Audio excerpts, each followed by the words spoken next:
Hi, I'm psychologist Dr. Rich O'Neill with this week's checkup from the neck up. Nursing homers are weird, or great expectations no more? Well, folks, in one of my occasional this will be good for you, Richie self improvement projects, I've been listening on tape to Charles Dickens' book, Great Expectations. Having had a previous encounter with a chunk of it in high school, I expected the 4 Ds: dense, dreary, dialect, and dreadful. Instead, I got DEFG: delightful, enchanting, funny, and you guessed it, great E is great.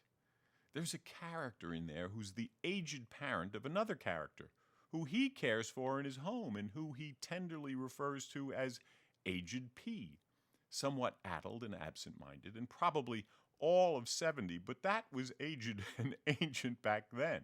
Anyway, you may know that we had to place my mom, 95 years old, with the modern version of absent-minded Alzheimer's, in a nursing home. And boy, has it been an adjustment, mainly for me.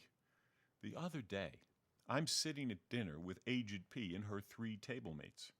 Everyone's wearing giant white plastic bibs except me. And boy, was I wishing I had one. There's something going on verbally that one expects to be a conversation, but discovers is disconnected, discombobulated, disconcerting dialogue. No, monologues, à deux, à trois, à quatre. But I digress. I'm on the corner of this little square table between Aged P and an aged descendant of Dickens' Miss Havisham. We'll call her Nell in her 90s. Nell carefully scoops several blobs of something from her plate and drops them overflowingly into her soup. Where's that bib?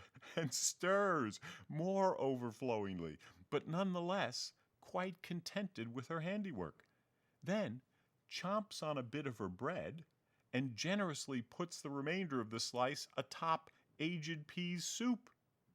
Aged P, always a stickler about potentially neighborly contamination, glances at Nell, calmly picks up her knife, look out, lifts the bread as my heart pounds, slices off the unchomped on part, and eats the previously moistened, chomped on remains.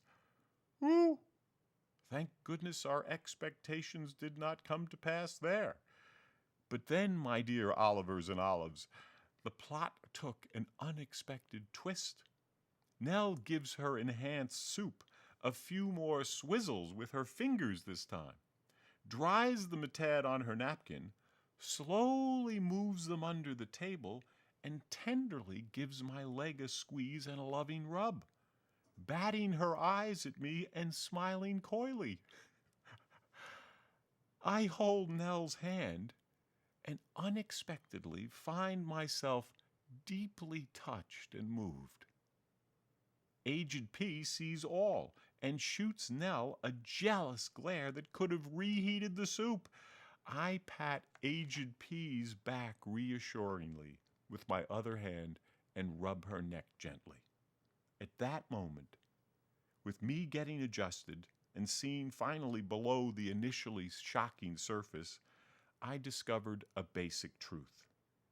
No matter how addled we become, no matter how weird we look to each other, or how much we play with our food, we all want to be loved to the very end. I'm Dr. Rich, Aged P, to much loved Nick and Riley O'Neill. Thanks for tuning in.